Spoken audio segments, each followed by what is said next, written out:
నమస్తే అండి. రాధామురళి ఛానల్కి స్వాగతం అండి. ఓం శ్రీ మహాగణాధిపతయ నమః.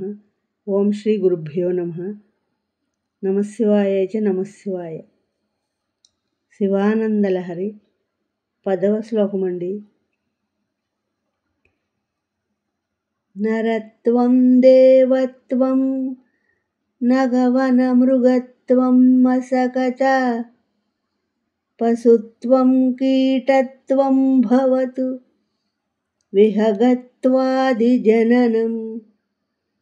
సదా త్వత్పాదాబ్జస్మరణ పరమానందలహరి విహారాసక్తం చేత్ హృదయమిహ కిం తేన వపుషా. నరత్వం దేవత్వం నగవన మృగత్వం మసకచ పశుత్వం కీటత్వం భవతు విహగత్వాదిజననం సదా త్వత్పాదాబ్జస్మరణ పరమానందలహరి విహారాసక్తం చేత్ హృదయమిహ కిం తేన వపుషా.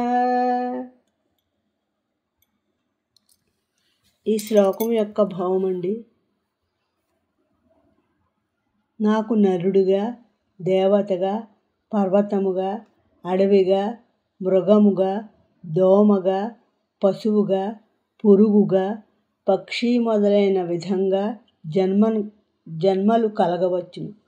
నేను ఏ రూపమున జన్మించినా ఓ శివ, నా హృదయం ఎల్లప్పుడూ నీ పాదపద్మములను స్మరించడం వల్ల కలిగే మహానంద ప్రవాహంలో ఓలలాడుతూ ఉంటే నాకు పైన చెప్పిన వాటిలో ఏ జన్మము లభిస్తే మాత్రం ఏమి నష్టం కలుగుతుంది? నాకు ఏ జన్మము లభించినా నీ పాద పద్మములను స్మరించడం వల్ల కలిగిన మహానందము లభిస్తే ఆ జన్మకు ధన్యత్వం కలుగుతుందని భావము. నా ఈ శ్లోకం మీ అందరికీ నచ్చినట్లయితే లైక్ చేయండి, షేర్ చేయండి, సబ్స్క్రైబ్ చేయండి. మీరా